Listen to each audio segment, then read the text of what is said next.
Gunung Merbabu, dengan ketinggian 3.145 meter di atas permukaan laut, selalu dianggap sebagai salah satu gunung paling ramah untuk para pendaki. Jalurnya yang relatif bersahabat, pemandangan sabana yang menawan, serta panorama Gunung Merapi yang berdiri gagah di sebelahnya, membuat Merbabu menjadi incaran pendaki dari berbagai daerah di Indonesia. Bahkan, dalam banyak artikel wisata dan promosi pariwisata, Merbabu sering disebut sebagai Gunung Keluarga, karena dianggap aman didaki oleh siapa saja, termasuk pendaki pemula yang baru pertama kali mencoba menapaki jalur pendakian. Setiap akhir pekan, basecamp pendakian seperti Wekas, Selo, Tekelan, dan Swanting dipenuhi aktivitas.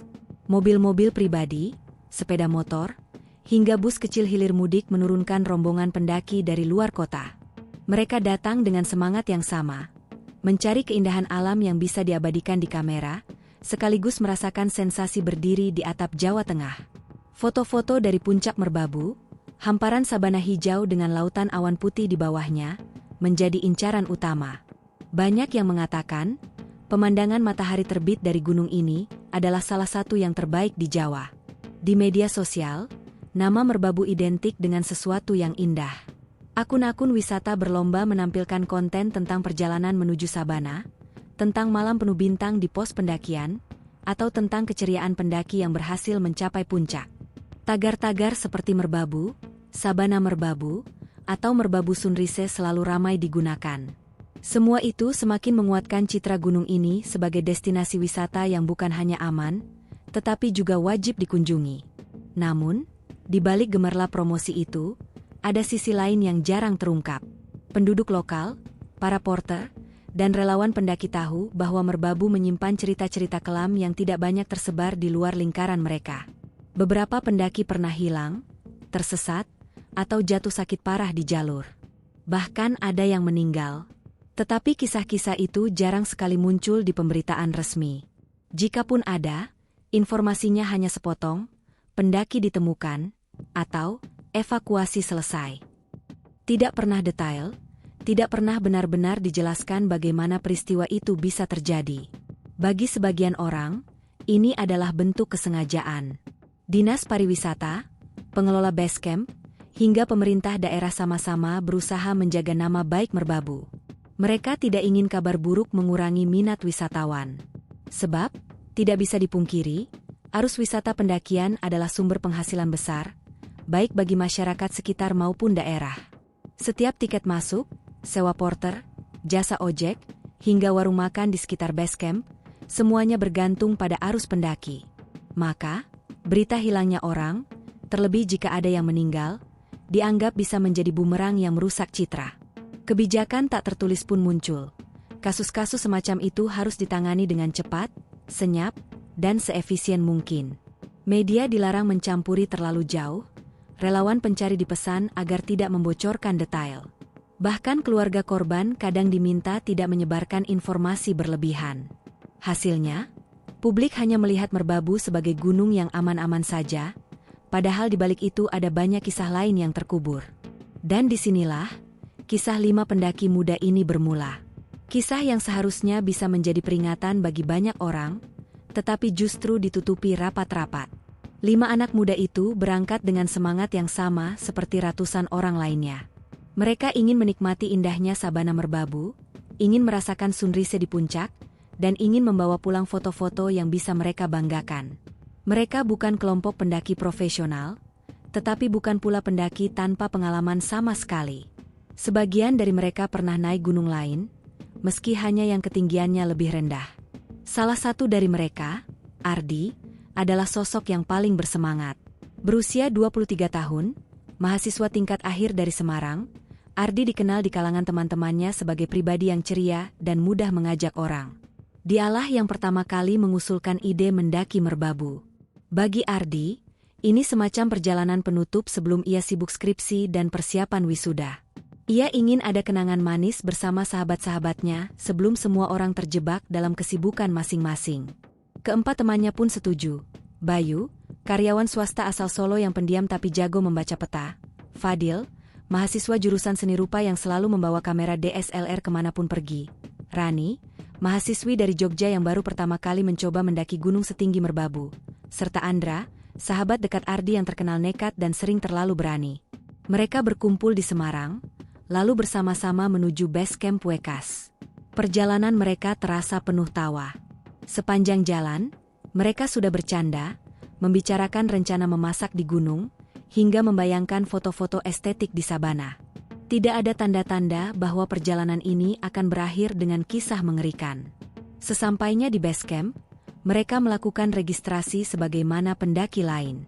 Semua prosedur dilalui, mulai dari pemeriksaan perbekalan, pembayaran tiket masuk, hingga pencatatan identitas. Tak ada yang mencurigakan. Petugas base camp bahkan sempat berpesan agar mereka berhati-hati karena cuaca belakangan tidak menentu. Tapi seperti kebanyakan pendaki muda, pesan itu hanya mereka dengarkan sambil mengangguk, tanpa benar-benar dipikirkan serius. Ardi yang saat itu paling bersemangat langsung meyakinkan teman-temannya bahwa pendakian ini akan berjalan lancar. Santai aja, guys. Kita udah siap semua. Jalurnya jelas kok. Merbabu kan gak sesulit itu, katanya dengan senyum lebar. Teman-temannya mengangguk, meski Rani terlihat agak gugup.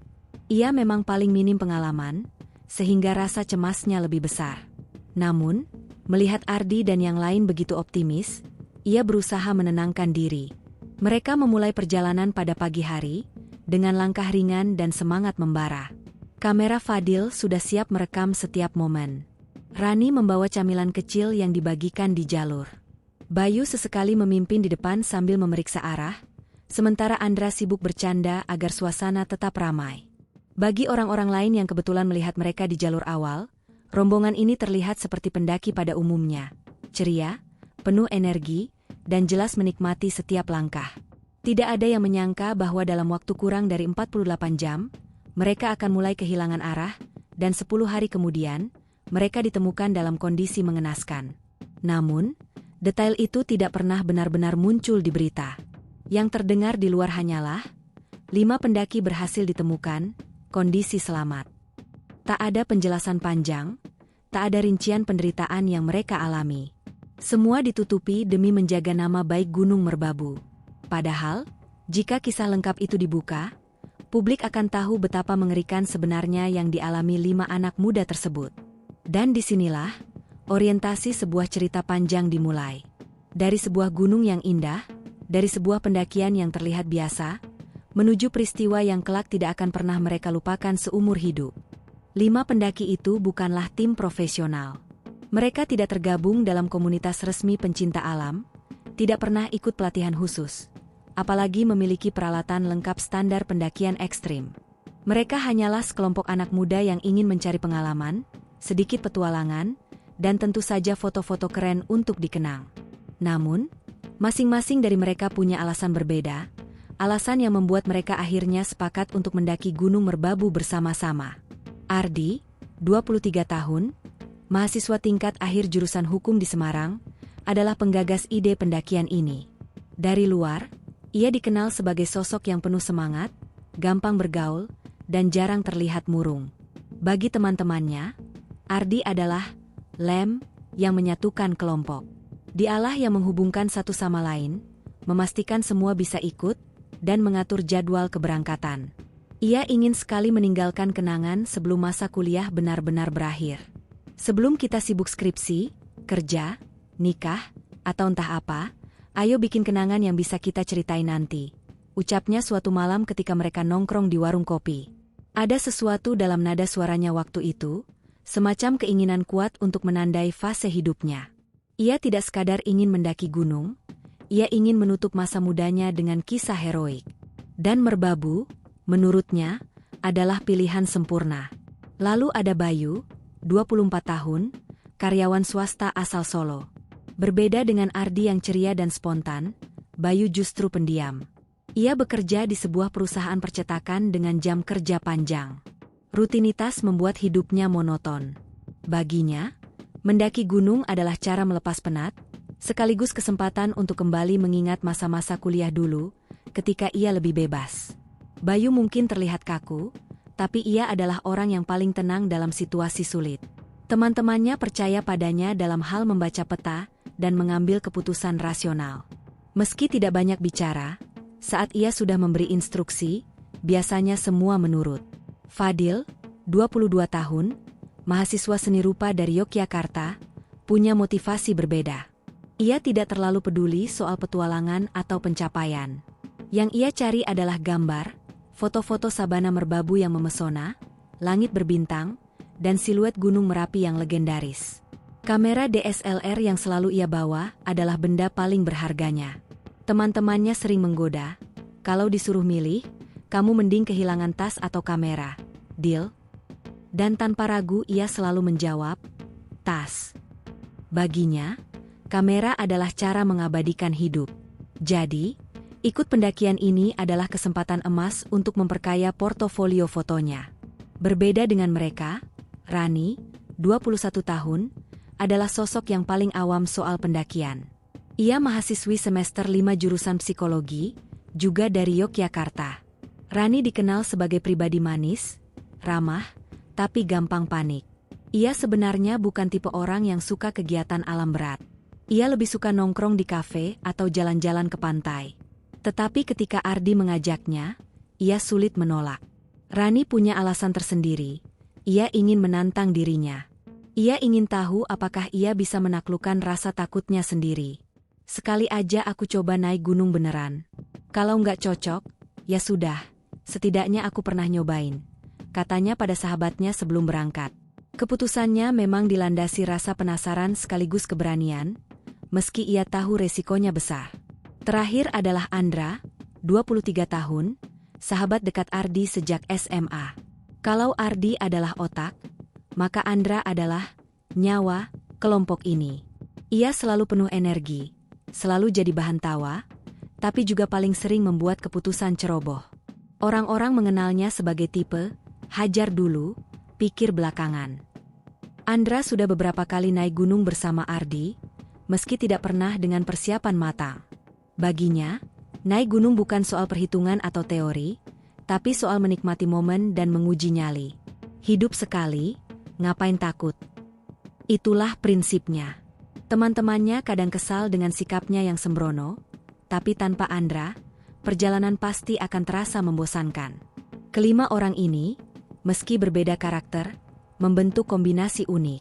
Ada pemimpin alami, Ardi, otak tenang, Bayu, seniman pengamat, Fadil, pemula penuh semangat, Rani, dan penghibur kelompok, Andra. Bersama, mereka seperti potongan puzzle yang saling melengkapi.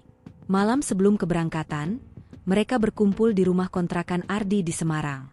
Tenda, matras, sleeping bag, dan perbekalan sederhana sudah ditata. Mereka tidak membawa logistik berlebih, hanya mie instan, sosis kaleng, roti, beberapa botol air mineral, serta camilan. Persiapan mereka sebenarnya kurang matang, tapi mereka percaya itu sudah cukup. Rani sempat ragu melihat logistik yang menumpuk di meja. Emang cukup ya? Ini kan kita berlima. Bayu mengangkat bahu.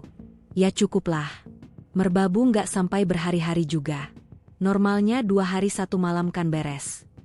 Ardi menimpali dengan nada meyakinkan. Tenang aja. Kalau ada apa-apa, kita bisa beli tambahan di base camp. Nggak usah lebay. Obrolan itu menutup malam mereka dengan gelak tawa. Tidak ada yang berpikir panjang. Mereka hanya fokus pada kesenangan yang menanti. Keesokan paginya, mereka berangkat. Perjalanan dari Semarang menuju base camp Wekas memakan waktu beberapa jam dengan mobil sewaan. Di dalam mobil, suasana riuh rendah. Fadil sibuk merekam video, Rani melamun sambil menatap jendela, Andra bercanda soal siapa yang bakal, duluan di jalur. Ardi duduk di kursi depan, sibuk memutar playlist lagu-lagu pendakian. Sesampainya di base camp, mereka disambut udara sejuk khas pegunungan. Base camp ramai, tapi tidak sesak. Beberapa kelompok pendaki sedang sibuk menyiapkan barang, ada juga yang baru saja turun gunung dengan wajah letih namun puas. Registrasi berjalan lancar. Petugas base camp menanyakan jumlah anggota, logistik, serta tujuan pendakian. Lewat Wekas, turun juga lewat Wekas. Ya? Tanya petugas. Ardi mengangguk sambil menandatangani formulir. Semua prosedur selesai dalam waktu singkat. Sebelum berangkat, Salah seorang porter tua sempat memperingatkan mereka, cuaca sekarang lagi nggak stabil. Kalau sudah sore, jangan maksa jalan. Lebih baik cari tempat aman untuk ngecamp. Ardi hanya tersenyum sopan. Siap, Pak. Terima kasih. Tapi di dalam hati, ia tidak terlalu memikirkan pesan itu.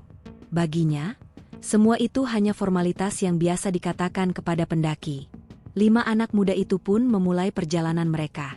Dengan langkah ringan, mereka meninggalkan base camp, menapaki jalur setapak yang membelah kebun warga, lalu masuk ke hutan pinus. Kamera Fadil merekam setiap langkah, suara tawa mereka bergema di udara sejuk pagi itu. Bagi orang-orang yang melihat mereka dari jauh, rombongan itu hanya satu dari sekian banyak kelompok pendaki yang datang ke Merbabu. Tidak ada yang istimewa, tidak ada yang berbeda. Namun, apa yang menanti mereka di atas sana akan mengubah segalanya.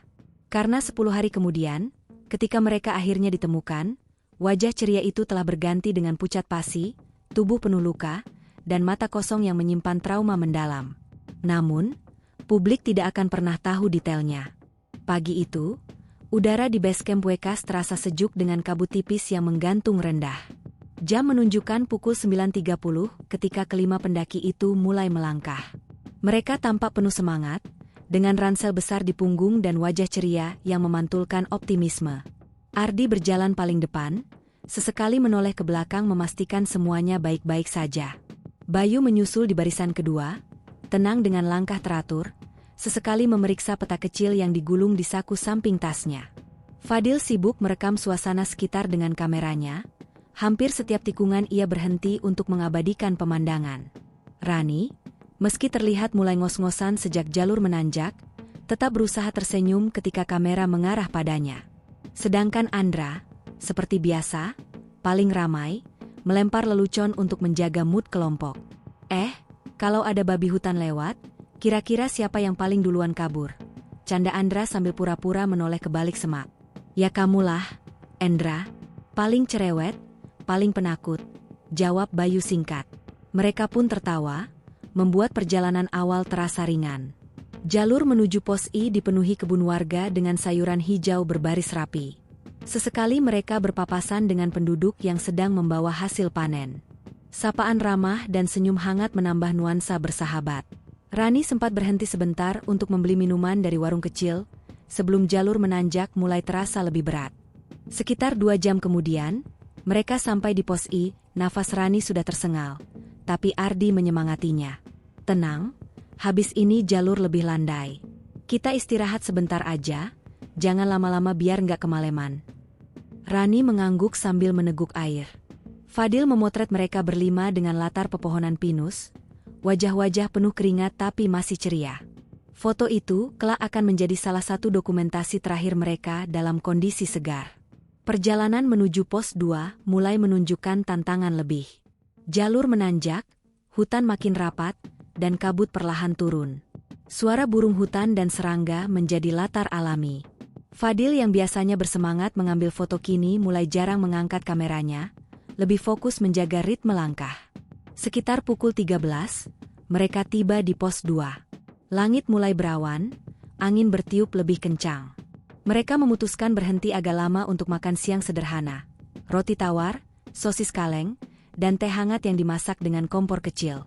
Suasana sempat hening, hanya terdengar desir angin dan suara air mendidih.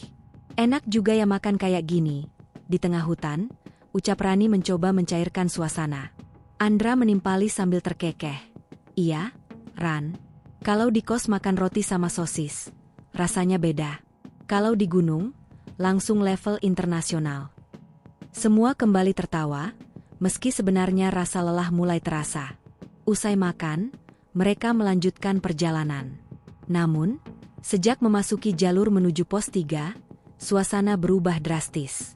Hutan semakin rapat, cahaya matahari sulit menembus pepohonan, membuat suasana remang meski masih sore. Kabut semakin tebal, jarak pandang hanya beberapa meter.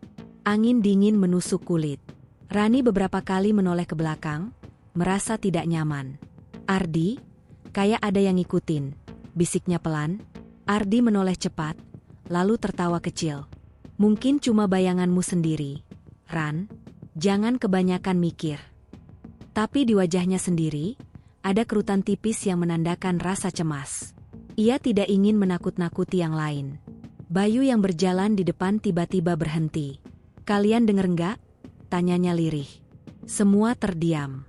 Di kejauhan terdengar suara samar, seperti siulan. Pelan, panjang, seolah berasal dari balik pepohonan. Mereka saling pandang, mencoba mencari asal suara. Namun, kabut terlalu pekat, tidak ada apa-apa yang terlihat. "Paling pendaki lain," kata Andra sok santai, meski suaranya terdengar agak tegang. Mereka pun melanjutkan perjalanan dengan langkah lebih cepat. Namun, suasana aneh itu tidak hilang. Justru semakin mereka masuk ke hutan, semakin terasa seperti ada tatapan mengawasi. Menjelang pukul 17, mereka mulai kebingungan mencari area lapang untuk mendirikan tenda. Jalur tampak lebih panjang dari yang mereka perkirakan. Menurut peta, pos 3 seharusnya sudah dekat, tapi entah mengapa mereka belum menemukannya. Akhirnya, setelah berjalan lebih jauh, mereka menemukan sebuah lahan kecil agak terbuka di antara pepohonan. Tidak ada tanda pos resmi, tapi cukup lapang untuk mendirikan tenda. Mereka sepakat berhenti di sana, karena langit sudah mulai gelap. Proses mendirikan tenda berjalan terburu-buru. Fadil menyalakan kamera sebentar untuk merekam suasana, namun sorot matanya terlihat berbeda, tidak lagi antusias, melainkan waspada. Malam pun tiba. Udara menusuk, kabut makin tebal, dan suara-suara asing mulai terdengar jelas. Ranting patah, desisan samar, bahkan langkah seperti seseorang berjalan di luar lingkaran tenda. Andra sempat keluar sebentar, membawa senter. Saat kembali, wajahnya pucat. "Sumpah, tadi aku lihat cahaya kayak lampu kecil di hutan. Tapi pas aku sorot, hilang. Tidak ada yang bisa tidur nyenyak malam itu." Mereka mencoba menenangkan diri dengan api unggun kecil dan secangkir teh hangat, tapi rasa was-was terus menghantui. "Besok pagi kita harus cepat-cepat lanjut. Jangan lama-lama di sini," ucap Bayu serius. Yang lain mengangguk, meski rasa lelah membuat mereka akhirnya tertidur juga. Namun, tidur itu tidak nyenyak. Dihiasi mimpi buruk dan terbangun berkali-kali oleh suara-suara asing. Keesokan harinya, mereka bersiap melanjutkan perjalanan. Tapi jalur yang mereka yakini sebagai arah ke pos 3 justru membawa mereka ke hutan yang lebih dalam dan asing. Dari situlah, perjalanan 5 anak muda ini benar-benar berubah. Jalan yang harusnya jelas menjadi membingungkan. Waktu yang harusnya singkat menjadi berkali lipat. Dan kabut, seolah-olah menutup mata mereka dari jalur sebenarnya. Mereka tidak tahu, sejak malam itu, mereka sudah melangkah keluar dari peta yang dikenali. Pagi di hutan gunung merbabu itu tidak terasa seperti pagi pada umumnya. Meski jam tangan Bayu menunjukkan pukul 7, cahaya matahari nyaris tak menembus pepohonan rapat yang dikelilingi kabut putih pekat. Udara dingin, menusuk tulang, membuat napas keluar seperti asap. Suasana itu memberi kesan seolah mereka masih berada di ujung malam. Ardi mencoba menguatkan kelompok dengan suara tegas. "Ayo, kita beresin tenda cepat. Kalau kelamaan di sini, makin berat nanti perjalanannya." Ia menepuk bahu Rani yang masih terlihat lemas, karena semalaman nyaris tak bisa tidur. Mereka pun membereskan peralatan seadanya. Beberapa barang kecil bahkan sempat ditinggalkan karena terburu-buru. Bayu lalu membuka peta lipatnya, mencoba mencocokkan dengan jalur di depan. "Harusnya kita ke arah timur laut, sekitar setengah jam jalan kita sampai pos 3, katanya. Namun, begitu mereka melangkah, jalur yang seharusnya terlihat jelas berubah menjadi jalan samar penuh semak. Tidak ada petunjuk pos, tidak ada papan penanda, bahkan jalur tanahnya pun terasa asing. "Ini benar jalannya, Yu?" tanya Fadil, suaranya penuh keraguan. Bayu mengernyit, menoleh kanan-kiri. "Ya, harusnya iya. Peta ini jelas, tapi kok nggak sesuai ya?" Langkah mereka melambat. Kabut semakin turun, membuat jarak pandang tak lebih dari 3 meter. Pohon-pohon tinggi menjulang seperti dinding raksasa, sementara suara-suara samar, burung hutan, ranting patah, bahkan seperti bisikan, membuat suasana semakin mencekam. Sekitar 1 jam berjalan, mereka mulai merasa benar-benar tersesat. Jalur tanah berganti dengan semak berduri, dan tak ada tanda-tanda pos 3. Andra mencoba mengangkat semangat dengan bercanda, tapi suaranya terdengar dipaksakan. Mungkin kita dapat shortcut. Nanti langsung keluar di sabana. Namun tak ada yang menanggapi. Semua fokus pada langkah kaki dan rasa khawatir yang kian menebal. Rani tiba-tiba berhenti. Ardi, kita balik aja. Jalannya makin aneh. Suaranya bergetar. Ardi diam sejenak, lalu menoleh ke Bayu. Menurutmu gimana? Bayu menggigit bibir, menatap peta lalu kompas kecil di tangannya. Kalau balik, kita nggak yakin arah yang kita tempuh semalam masih bisa ditelusuri lagi. Kabut bisa bikin kita malah muter-muter. Satu-satunya cara, kita terus dulu sampai nemu tanda jalur pendaki. Keputusan itu membuat Rani makin cemas. Tapi ia tidak bisa melawan. Dengan berat hati, ia mengikuti langkah teman-temannya. Perjalanan semakin ganjil. Jalur yang mereka ikuti justru menurun tajam. Padahal menurut peta, jalur menuju pos 3 seharusnya menanjak.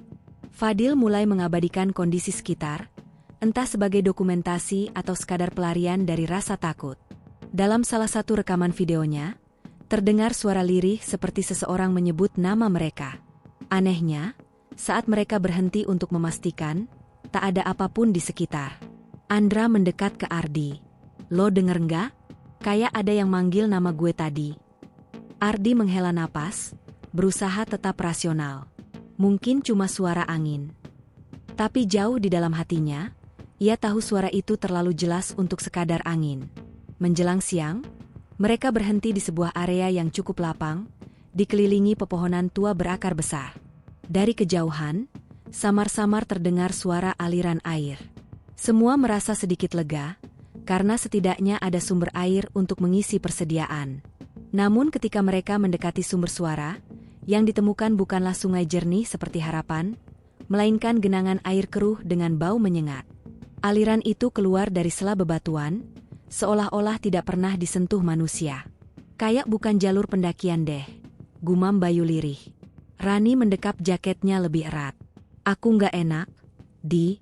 Kayaknya kita udah masuk ke tempat yang bukan seharusnya. Kalimat itu membuat suasana semakin berat. Tapi Ardi tetap berusaha menguatkan semua orang. Santai. Kita istirahat sebentar, habis itu coba cari jalur naik lagi. Mereka duduk di bawah pohon besar. Fadil mengeluarkan kameranya, tapi kali ini bukan untuk merekam. Ia hanya memandangi layar hitam yang mati, tangannya bergetar.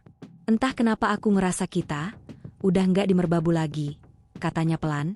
Semua terdiam. Hanya terdengar suara kabut berhembus dan desis angin di antara dedaunan. Setelah makan siang seadanya, mereka kembali melanjutkan perjalanan. Namun kali ini, perasaan aneh makin kuat. Jalur yang mereka lewati seperti berputar, membawa mereka kembali ke tempat yang sama meski sudah berjalan jauh. Serius? Kita balik lagi ke sini? Andra menunjuk pohon besar yang sama persis, seperti tempat mereka istirahat tadi. Bayu menatap bingung. Nggak mungkin, kita tadi jalan lurus. Rani mulai menangis pelan, rasa takutnya tak bisa ditahan lagi. Ardi memeluknya sebentar. Tenang, kita belum nyerah. Kita pasti nemu jalan keluar. Tapi suara Ardi terdengar getir, seolah ia sendiri tidak percaya penuh pada kata-katanya. Menjelang sore, kabut semakin pekat, nyaris seperti dinding putih. Suara asing mulai terdengar jelas. Tawa samar, langkah kaki di antara pepohonan, bahkan bisikan yang memanggil nama mereka satu persatu. Andra akhirnya tidak tahan. Kita nggak sendirian di sini, Di. Sumpah, ada sesuatu yang ngikutin. Ardi hanya bisa menatap tajam ke arah kabut, menahan rasa takutnya. Ia tahu, sejak pagi tadi, perjalanan mereka sudah tidak lagi masuk akal. Jalur seolah menolak mereka, memaksa masuk ke wilayah yang bukan untuk pendaki biasa. Malam kembali tiba sebelum mereka bisa menemukan tempat aman. Dengan perbekalan yang semakin menipis dan rasa lelah yang mendera, mereka akhirnya memutuskan untuk bermalam lagi di bawah pepohonan besar. Api unggun kecil menyala, memberikan sedikit kehangatan. Namun di balik cahaya itu, bayangan-bayangan gelap seolah bergerak sendiri, seakan menari mengikuti api. Tidak ada yang benar-benar bisa tidur malam itu. Dan di tengah keheningan, mereka sadar satu hal, perjalanan mereka baru saja masuk ke babak yang jauh lebih berbahaya. Sebuah babak yang kelak membuat mereka hilang selama 10 hari penuh, sebelum akhirnya ditemukan dalam kondisi kritis. Hari ketiga pendakian itu seharusnya menjadi momen indah, ketika jalur biasanya sudah membawa mereka ke sabana luas dengan pemandangan Merapi yang megah. Namun, pagi itu yang mereka hadapi justru hutan rapat yang semakin terasa asing. Kabut tebal tidak juga menghilang sejak malam, bahkan matahari pun terasa enggan menampakkan sinarnya. Ardi berjalan paling depan, wajahnya pucat, sorot matanya penuh waspada. Bayu terus menatap peta yang kini seolah tidak berguna. Ini aneh banget, Di. Kalau lihat kompas, harusnya kita mengarah timur. Tapi entah kenapa jalurnya justru menurun terus, ucapnya dengan nada frustasi. Andra menendang ranting kering dengan kesal. Udah 3 hari, tapi kita nggak nemu pos, nggak nemu pendaki lain. Jangan-jangan kita beneran masuk ke tempat lain. Jangan asal ngomong, Endra, potong Ardi cepat. Kita harus tetap tenang. Panik cuma bikin keadaan makin parah. Namun, dalam hatinya, Ardi tahu Andra tidak sepenuhnya salah. Jalur-jalur yang mereka lewati sudah seperti labirin. Kadang terlihat menanjak, tapi ujungnya berputar kembali ke titik awal. Kadang menurun tajam, lalu tiba-tiba buntu di hadapan tebing yang tak tercatat di peta. Rani yang sejak awal terlihat paling lemah kini semakin kesulitan. Nafasnya tersengal, wajahnya pucat, kakinya gemetar. Aku nggak kuat lagi, katanya pelan sambil hampir jatuh terduduk. Fadil segera membantu memapahnya. Kita istirahat sebentar aja, Di. Rani nggak bisa dipaksa. Ardi mengangguk, meski resah karena waktu terus berjalan. Mereka duduk di tanah lembab, membuka sedikit perbekalan. Hanya tersisa beberapa bungkus mie instan, sedikit roti, dan air yang makin menipis. Saat mereka makan, terdengar suara langkah pelan dari kejauhan. Semuanya langsung terdiam, menoleh bersamaan. Suara itu jelas, seperti sepatu menapak di tanah basah. Pendaki lain, bisik Fadil, matanya berbinar penuh harap. Namun setelah beberapa detik, tak ada siapapun muncul dari balik kabut. Suara langkah itu pun hilang begitu saja. Yang tersisa hanyalah keheningan yang semakin menekan dada. Bayu menegakkan badan, menatap hutan lebat di sekeliling mereka. Nggak ada jalur pendaki di sekitar sini. Seharusnya kita udah ketemu sabana. Tapi kita malah muter-muter di hutan bawah. Andra menelan ludah, wajahnya tegang. Kalau gitu, suara tadi siapa? Tak ada yang menjawab. Mereka melanjutkan perjalanan dengan perasaan semakin was-was. Semakin jauh melangkah, hutan terasa semakin aneh. Pohon-pohon besar menjulang tinggi dengan akar-akar melilit, tapi bentuknya tidak biasa, seperti membentuk wajah samar jika diperhatikan. Beberapa batang pohon bahkan seolah bergeser sedikit ketika mereka melewatinya, membuat bulu kuduk berdiri. Rani menggenggam erat tangan Fadil. Aku pengen pulang. Aku takut, bisiknya. Fadil mencoba menenangkan. Tenang, Ran. Kita pasti keluar. Percaya sama Ardi. Namun, di wajahnya sendiri jelas terlihat keraguan besar. Menjelang sore, hujan turun deras. Mereka buru-buru mencari tempat berteduh di bawah pohon besar dengan akar menggantung. Hujan membuat jalur makin licin, tubuh mereka basah kuyup, dan api unggun kecil yang coba dinyalakan Andra tak kunjung hidup. Kalau terus kayak gini, kita bisa kedinginan, kata Bayu, giginya bergemeletup. Ardi menarik nafas panjang, lalu berkata, kita harus bertahan malam ini. Besok kita coba naik ke arah barat laut. Harusnya itu bisa ketemu jalur Selo. Namun malam itu justru menjadi titik awal penderitaan mereka. Kabut semakin pekat, suara-suara aneh makin jelas. Terkadang terdengar seperti teriakan dari jauh, kadang seperti tawa anak kecil, kadang seperti seseorang yang memanggil nama mereka satu persatu. Andra yang tak tahan akhirnya keluar dari tempat berteduh, mengarahkan senter ke hutan gelap. Siapa itu? Teriaknya lantang. Tak ada jawaban. Tapi di kejauhan, tampak samar cahaya kecil seperti lampu. Andra tertegun, wajahnya bercampur antara lega dan ngeri. Teman-teman, lihat, ada cahaya. Mereka semua menoleh. Dan benar, di balik kabut, ada cahaya kecil bergerak perlahan, seperti lentera. Harapan sempat muncul. Namun Bayu buru-buru menarik Andra. "Jangan dikejar. Itu bukan pendaki." Andra menoleh dengan bingung. "Kenapa? Itu jelas lampu." Bayu menggeleng keras. "Aku pernah baca. Di gunung, cahaya seperti itu sering muncul. Katanya bukan manusia. Bisa jadi itu malah nuntun kita makin jauh." Semua terdiam, ngeri. Cahaya itu terus bergerak, semakin menjauh hingga akhirnya hilang di telan kabut. Malam itu mereka nyaris tak tidur. Rasa lapar, dingin, dan ketakutan bercampur jadi satu. Rani mulai menggigil, tubuhnya demam. Ardi panik, tapi berusaha menenangkan. "Bertahan, Ran. Besok kita keluar." Namun di dalam hatinya, ia mulai sadar, mereka sudah melewati batas normal. Mereka bukan hanya tersesat di jalur, tapi mungkin juga telah masuk ke wilayah yang tidak semestinya mereka datangi. Dan itulah awal dari 10 hari panjang yang akan menguji nyawa mereka.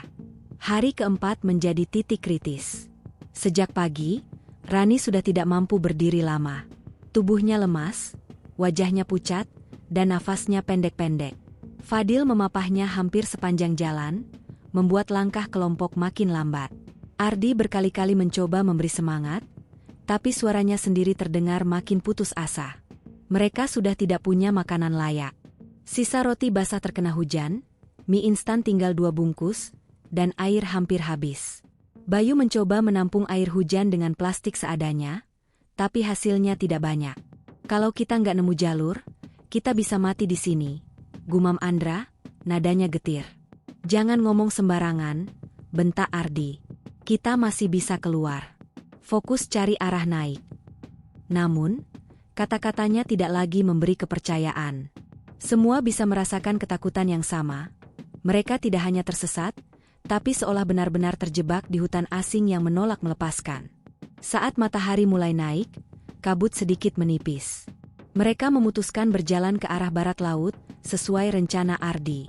Jalur menanjak, penuh akar dan tanah licin. Beberapa kali mereka hampir tergelincir. Rani jatuh terduduk 2 kali, membuat lututnya berdarah. "Ran, kuat dikit lagi ya," bisik Fadil dengan mata berkaca-kaca.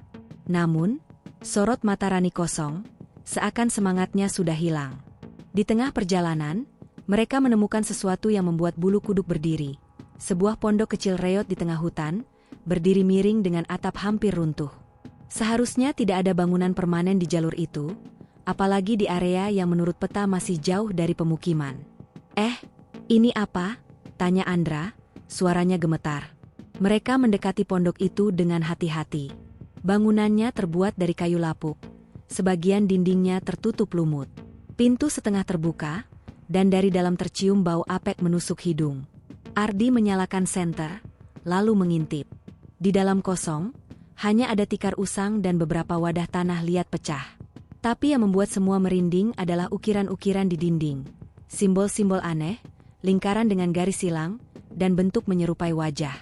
Bayu buru-buru mundur. "Kita jangan lama-lama di sini. Tempat ini bukan buat kita." Namun karena hujan deras kembali turun, mereka terpaksa berteduh di pondok itu. Suasananya semakin mencekam. Rani menggigil, tubuhnya makin panas. Fadil menutupinya dengan jaket.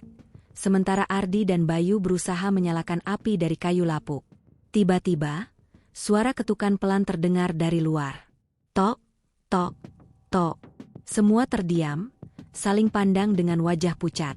Hujan masih deras, tak mungkin ada orang lain lewat di tengah hutan seperti itu. Andra menelan ludah. "Kalian dengarkan?" bisiknya. Ardi berdiri, menyorotkan senter keluar pintu. Tak ada siapapun. Hanya kabut dan hujan deras. Namun ketukan itu terdengar lagi, kali ini lebih keras. Tok, tok, tok. Rani langsung menangis ketakutan, menutup telinganya. Bayu menarik Ardi kembali masuk. "Jangan keluar. Apapun itu, biarin aja." Suara ketukan perlahan berhenti, tapi digantikan dengan suara lain, seperti langkah kaki mengitari pondok. Kadang terdengar dekat, kadang menjauh, tapi terus berputar. Malam itu menjadi salah satu malam terpanjang bagi mereka. Tak ada yang bisa tidur. Api unggun kecil padam ditiup angin. Mereka hanya berpelukan, mencoba bertahan dari dingin dan rasa takut yang menekan. Saat pagi tiba, pondok itu terasa lebih menyeramkan. Bekas jejak kaki terlihat samar di tanah becek di luar, tapi anehnya jejak itu terlalu besar untuk manusia. Seolah-olah sesuatu yang lain telah mengitari mereka semalaman. "Udah, kita cabut sekarang juga," kata Ardi tegas. Mereka pun kembali berjalan. Namun semakin lama, hutan yang mereka lalui semakin aneh. Pohon-pohon tampak seragam, seolah saling menyalin bentuk. Jalur seperti berulang. Beberapa kali mereka yakin sudah melewati pohon dengan akar bercabang unik, tapi lalu menemukannya lagi setelah berjalan jauh. "Ini kayak kita muter di tempat yang sama," desah Fadil. Siang itu, perbekalan benar-benar habis. Mereka hanya minum air hujan seadanya. Tubuh makin lemah, semangat makin hilang. Dan ketika sore tiba, fenomena paling jelas terjadi. Saat mereka berjalan, tiba-tiba kabut terbuka sedikit, memperlihatkan hamparan lapang hijau di kejauhan. Seperti sabana merbabu yang selama ini mereka tuju. "Lihat, itu sabana," teriak Andra dengan mata berbinar. Mereka semua berlari, meski tenaga hampir habis. Namun anehnya, semakin mereka mendekat, sabana itu tak kunjung tercapai. Seolah-olah jaraknya selalu berubah.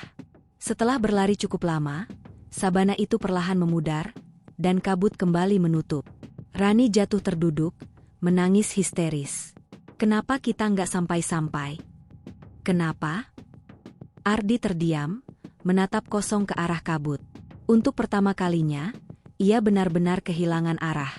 Malam itu, mereka bermalam tanpa api, tanpa makanan, hanya dengan rasa takut yang kian menguasai. Suara-suara aneh kembali terdengar. Nyanyian lirih seperti gamelan dari kejauhan, cahaya-cahaya kecil menari di balik kabut, dan bayangan hitam tinggi menjulang yang sesekali terlihat di antara pepohonan. Fadil menutup kameranya rapat-rapat. "Aku nggak berani rekam lagi. Aku takut kalau yang terekam, bukan cuma kita."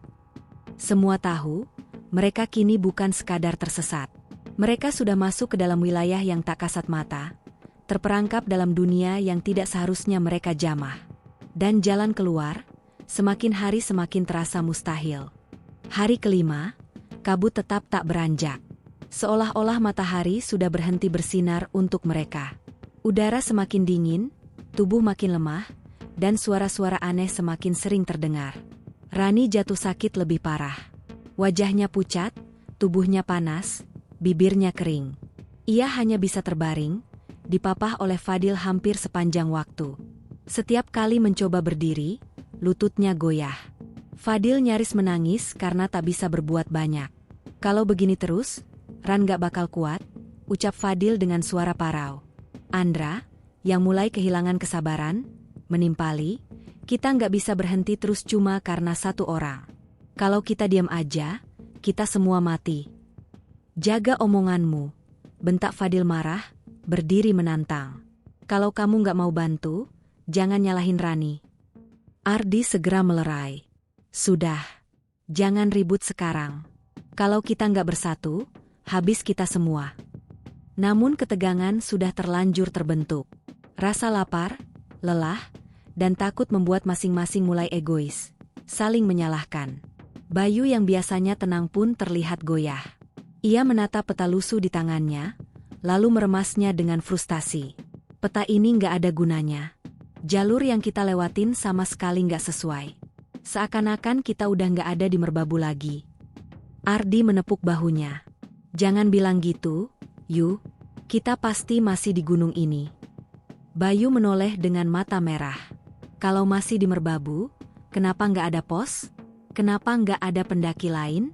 Kenapa tiap jalur muter-muter?" Suaranya pecah, nyaris teriak.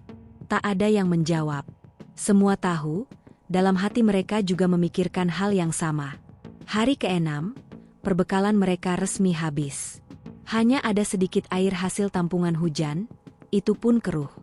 Mereka minum bergantian, sekadar membasahi tenggorokan. Perut keroncongan, kepala pusing, dan tubuh melemah drastis. Di tengah kondisi itu, fenomena gaib makin nyata. Saat mereka berjalan, Rani tiba-tiba berhenti, menatap lurus ke depan dengan mata kosong. Aku lihat orang, katanya pelan. Semua menoleh. Kabut memang sedikit terbuka, dan samar terlihat sosok-sosok berjalan di kejauhan, seperti rombongan pendaki lengkap dengan tas carrier. Mereka melambaikan tangan. Pendaki, kita selamat, teriak Andra, langsung berlari ke arah sana. Ardi buru-buru menariknya. Jangan sembarangan. Tapi Andra meronta. Itu jelas pendaki, kita butuh bantuan. Saat mereka semua menoleh lagi, sosok-sosok itu sudah hilang begitu saja. Yang tersisa hanya kabut putih tebal. Andra jatuh terduduk, wajahnya pucat. Mereka, tadi jelas ada. Aku lihat sendiri. Bayu menunduk, suaranya gemetar. Itu bukan manusia. Jangan ikuti apapun yang kita lihat di sini. Malamnya, ilusi semakin menjadi. Dari kejauhan terdengar suara gamelan dan orang-orang bercakap seperti di pasar. Seakan ada keramaian besar di balik kabut. Fadil sempat mengambil kamera untuk merekam, tapi Ardi menghentikannya. Jangan direkam. Takutnya malah kebawa makin jauh.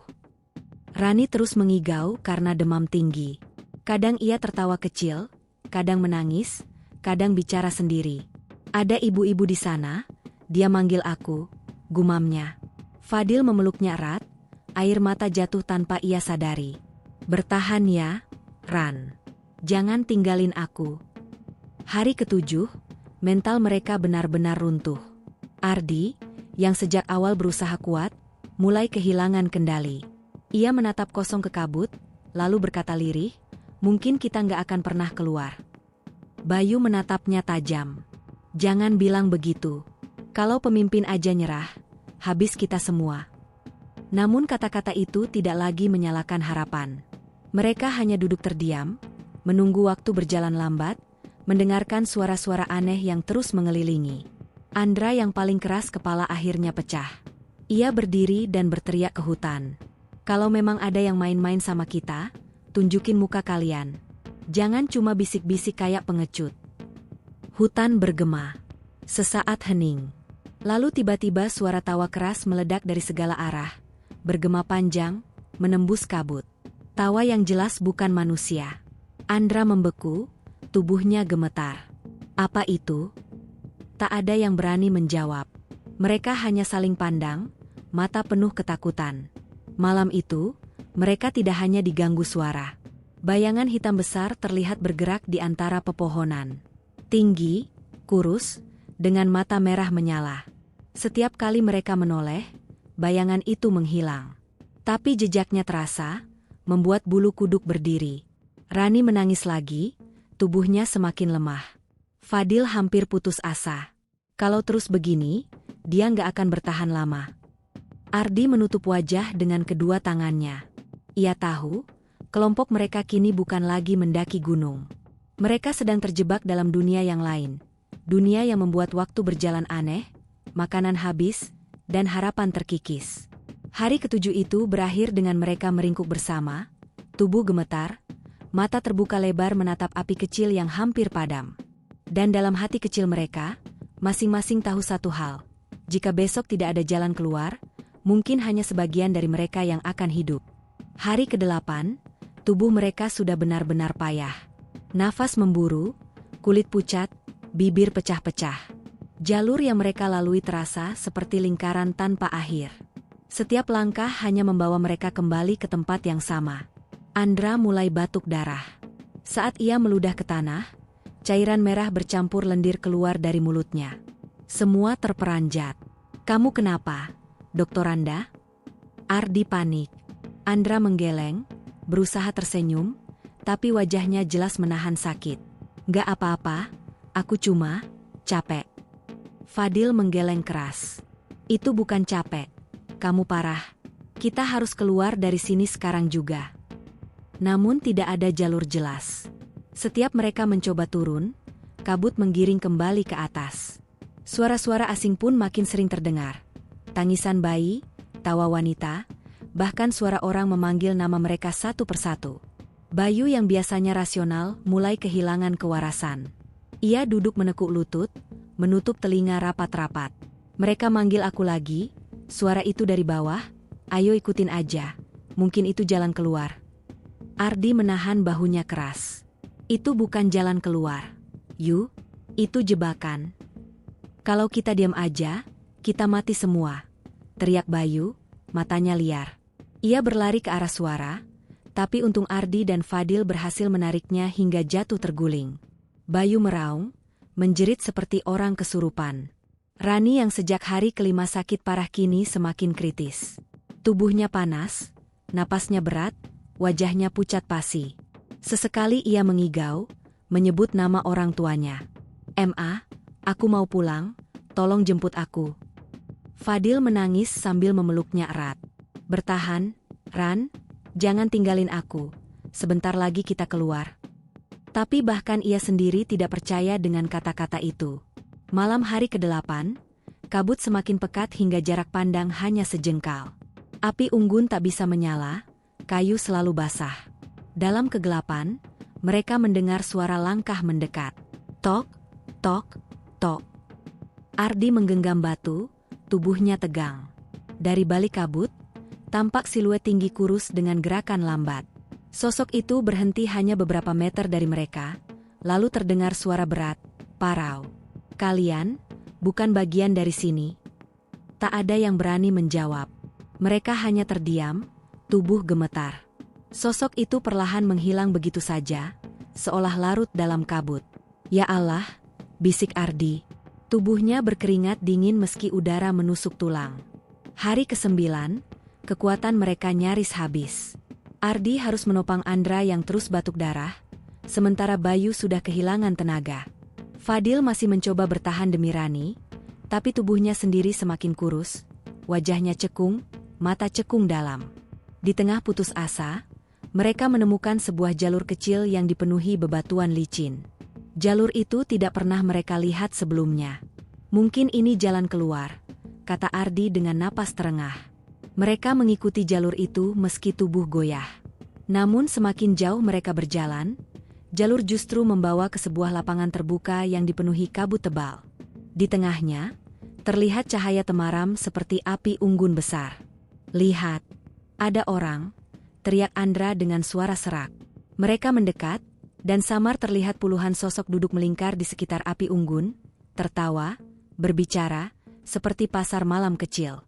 Namun saat kabut tersibak, wajah sosok-sosok itu jelas bukan manusia. Ada yang tanpa mata, ada yang lidahnya panjang menjulur, ada yang hanya berbentuk bayangan hitam.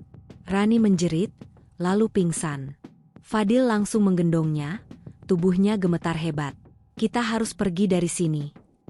Sosok-sosok itu menoleh bersamaan ke arah mereka. Senyum lebar mengerikan terpampang di wajah-wajah yang tak wajar. Suara tawa serentak pecah, menggema, membuat tanah bergetar. Mereka berlari sekuat tenaga meninggalkan lapangan itu. Nafas tersengal, dada perih, kaki nyaris lumpuh. Namun meski sudah jauh, suara tawa itu terus mengikuti, seolah menggema di dalam kepala. Hari ke-10, mereka benar-benar di ambang batas. Andra sudah tak sanggup berdiri, hanya bisa ditarik perlahan oleh Ardi. Bayu pingsan berkali-kali. Rani kritis di gendongan Fadil. Ardi hampir menyerah. "Kalau ada yang dengar, tolong kami," ucapnya lirih, mata berkaca-kaca. Dan entah keajaiban atau kebetulan, saat kabut sedikit terbuka, mereka melihat bendera oranye kecil di kejauhan, tanda jalur evakuasi yang dipasang tim SAR. "Bendera? Itu bendera SAR?" teriak Bayu dengan suara serak. Mereka berlari tersandung-sandung ke arah bendera itu. Namun semakin didekati, bendera seakan menjauh. Hati mereka runtuh lagi.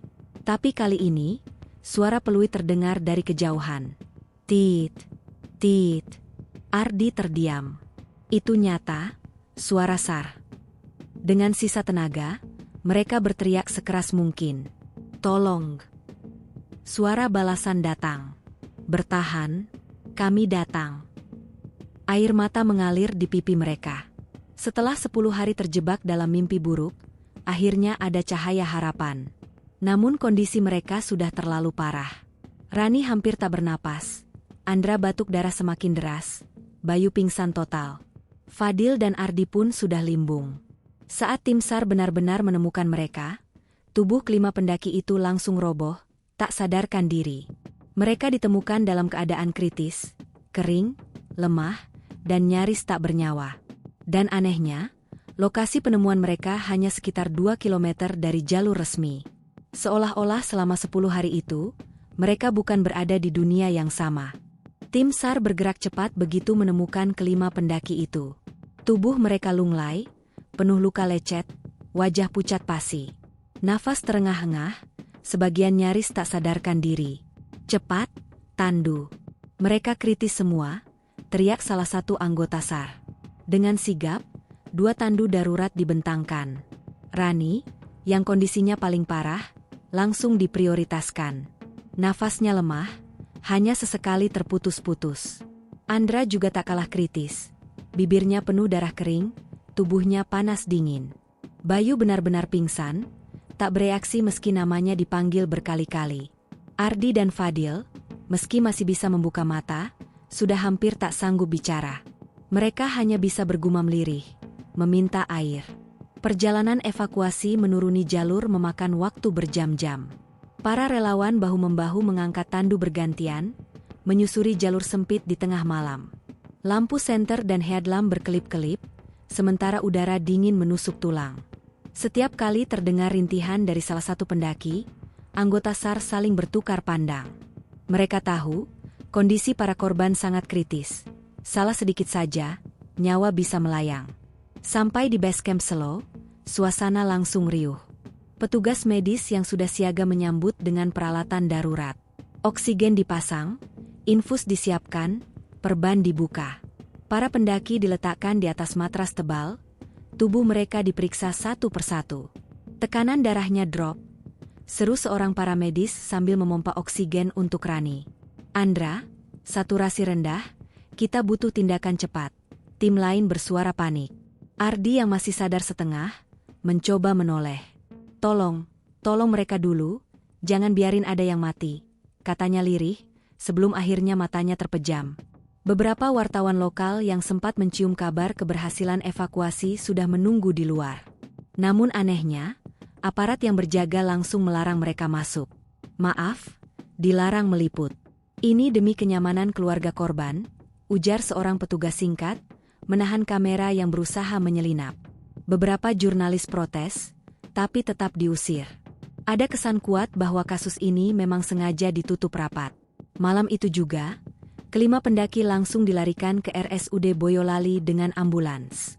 Sirine meraung panjang di jalan berliku, menembus gelap malam. Di ruang IGD, suasana semakin tegang. Tim dokter bekerja tanpa henti. Rani dipasang alat bantu napas, tubuhnya ditutupi selimut pemanas. Andra harus disedot cairan dari paru-parunya.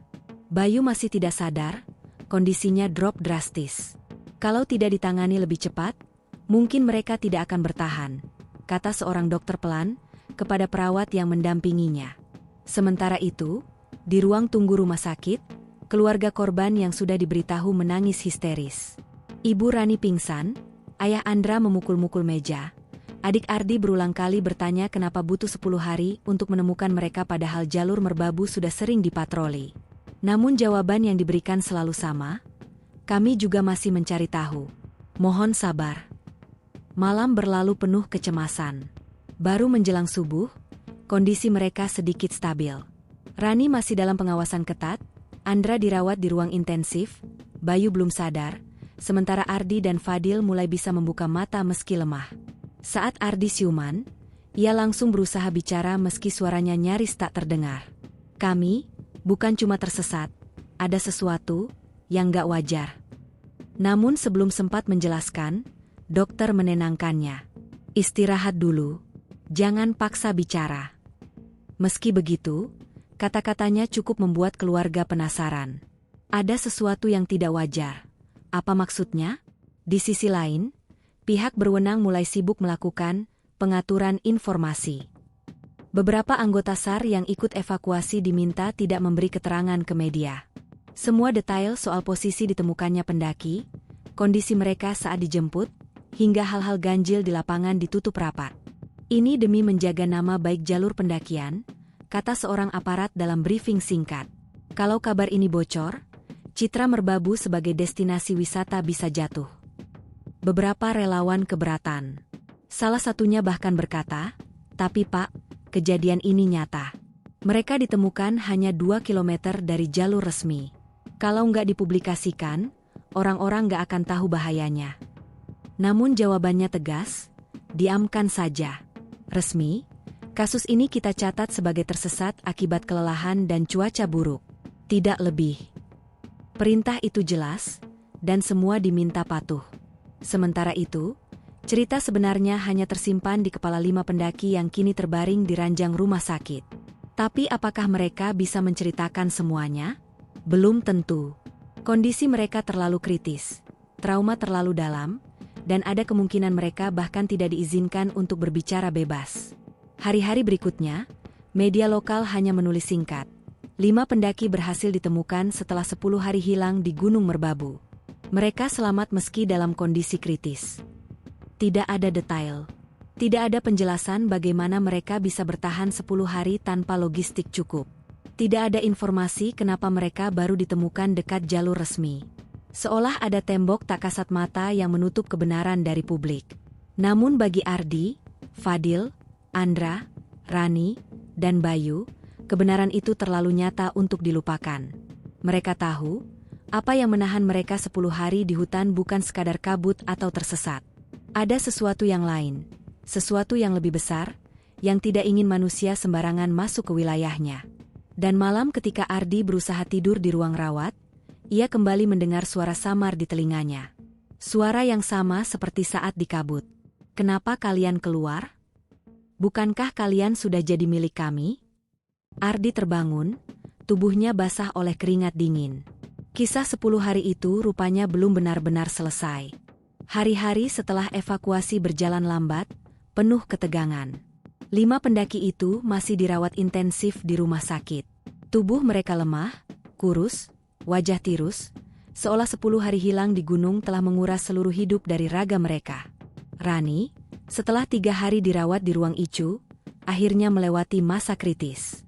Ia masih belum bisa banyak bicara, tapi sesekali matanya terbuka, menangis pelan saat melihat keluarganya duduk di samping ranjang. Fadil hampir tak pernah lepas dari sisinya, menunggui tanpa tidur cukup. Andra lebih berat. Batuk darah membuat paru-parunya rusak sebagian. Dokter bilang butuh waktu lama untuk pulih. Tubuhnya diinfus, selang oksigen menempel di hidung, tapi ia sesekali mengangkat jari, memberi tanda masih kuat. Bayu koma ringan selama hampir seminggu. Setiap hari keluarganya membacakan doa di sampingnya, berharap ia bangun. Hingga suatu malam, saat semua mengira ia tak kembali, matanya terbuka perlahan. "Aku, di mana?" gumamnya. Tangis pecah. Seluruh keluarga memeluknya. Ardi dan Fadil, meski luka fisik tidak separah yang lain, tetap didera trauma. Keduanya sering terbangun tengah malam, berkeringat, mendengar bisikan samar di telinga mereka. Seakan-akan kabut Merbabu masih menempel dalam kepala. Meski kondisi medis mereka perlahan membaik, tekanan mental jauh lebih sulit disembuhkan. Dokter rumah sakit bahkan menyarankan terapi psikologis, karena gejala PTSD jelas terlihat. Sulit tidur, mudah panik, linglung, bahkan ketakutan mendadak tanpa sebab.